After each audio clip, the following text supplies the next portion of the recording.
Good. We're good to go. You can get started whenever you're ready, Coach. All right. So my name's Michael, and obviously I'm talking about O-line, so we'll see what happens. So C-Rob called me, and he PM'd me, and he was like, "You want to do a clinic?" I'm like, "Sure, I'll do a clinic."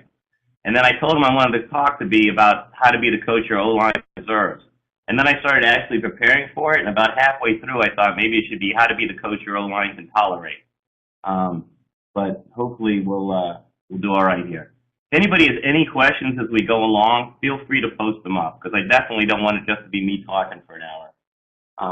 So if anything I'm saying is confusing or you have a question about something or you need a clarification on something, or you want to know why I don't do something else, feel free to post it up. My background is that I started in rowing, and I coached that for like 20 years, and we did pretty well and won some national titles and put some people on the Olympic team and that kind of thing. Here's one of our crews, just so you know what it looks like. This crew won a couple of national championship events in 2001. The woman third from the left was on the Canadian Olympic team in 2008 and won a bronze, and the 2012 team and won a silver. And we found her in high school. She happened to be rowing the same place we were, and came out for our team. This is a couple of our kids. The one on the left ended up getting a full scholarship to University of Central Florida. And this is the 8-person boat, which is the biggest boat we have. We're the one that's winning. So, rule number 1 of clinics is don't show a picture of your team getting its butt kicked. So, we're winning. We did pretty well with it. And one of the things about the rowing was it's really fundamentally based. There's not a lot of strategy to it. There's a little, there's not a lot. It's basically strength, endurance, and technique. And we were working drills all the time. And there's not a lot of different stuff you can do, at least compared to football. And you have a captive audience, but you're out there for like 2 hours coaching, 8 people or 9 people in the boat. So you really, really have to have your game down for keeping the drills interesting and for people seeing that they're progressing and that kind of stuff.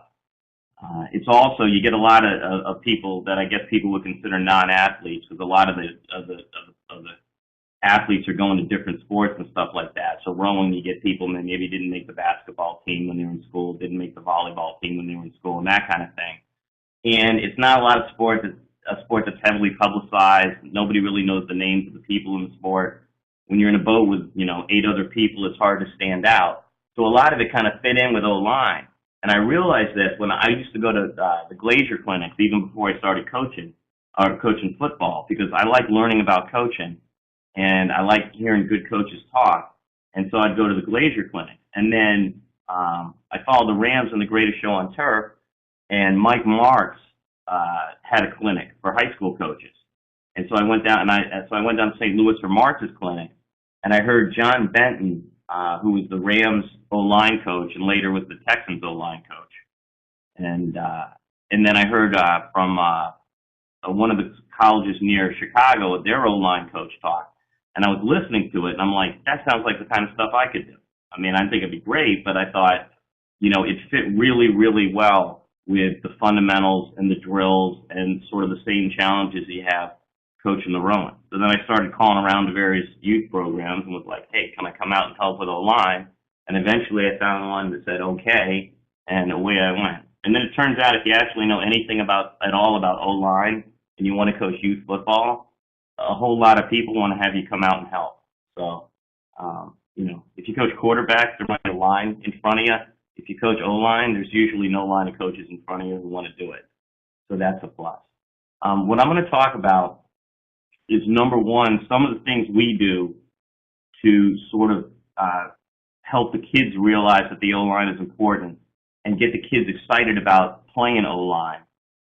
The second thing is I want to go over a little bit about some of the technique stuff we do and some of the things we do that we think help smaller people move bigger people.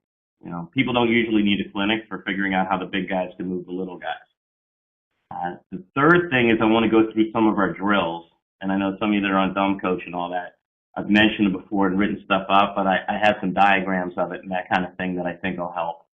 And then the fourth thing is some of the things we do to make kids really aggressive and violent on the line. And so the first part where I'm talking about what we do to sort of make kids realize the line is important, I don't really have pictures for that. That's more talking. Then for the drills, I'm going to have pictures. For the technique stuff, I'm going to have pictures. And then the aggression stuff at the end is basically just talking. So not everything goes with a picture. The big thing I think, about helping kids realize the O-line is important is you actually have to believe it yourself. And some coaches don't believe it. They'll say it, but they don't believe it. And other coaches really, truly believe it. And if you believe it, the kids can sense that, and pretty much whatever actions you do during the year are going to reinforce the fact that you feel the O-line is important. You know, you get a lot of coaches, they want to be a head coach, but then, you know, somebody else gets picked as the head coach. So then they want to be the OC, but the head coach's brother-in-law is going to be the OC. So then they want to be the running back coach, but the tailback's dad's going to be the running back coach. Then they want to be the defensive coordinator, but last year's defensive coordinator from an age group down is moving up with his kids, so he's going to be the defensive coordinator. So then they tell that guy, okay, well, you can have O-line for a year, but don't worry, next year you'll be the OC when the OC moves up. And he's like, well, I guess I can survive 3 months coaching O-line. And then his next question is, how do I get my kids excited? It's like, well, you're miserable. There's no way you're going to get the kids anything but miserable. You know, and I think a lot of coaches are always saying, well, O-line's the most important thing. And in February, everybody believes the O-line is the most important thing. You get out there and watch practices in August and September, and it's a little different. And there's a guy named Bill James, who some of you might have heard of. And he wrote, he was basically the inspiration for Moneyball. He wrote sort of a bunch of cult classics called the Baseball Abstract back in the 80s, and got the whole baseball stats thing that sort of took over starting then going. And then Billy Beane of the A's read all his books, and that kind of what led to Moneyball. But anyway, he was talking about the difference between what people say is important to them and what really is important to them. And he was talking about, you know, cancer and curing cancer. And he's like, if anybody asks me what's more important, curing cancer or watching baseball, he goes, I would say curing cancer. He goes, my mom died of cancer. My dad died of cancer. I'm pretty sure I'm going to die of cancer. He goes, and I give about $20 a year to the American Cancer Society. He goes, on the other hand, he said, I spend thousands of dollars a year going to baseball games and buying baseball books. And I think about cancer maybe 3 times a month, and I think about baseball virtually every waking second. So in reality, I think baseball is a lot more important than curing cancer. He's like, I'm not proud of it necessarily, but looking at me, you'd have to say, I think baseball is more important. And I think the same thing happens with O-line.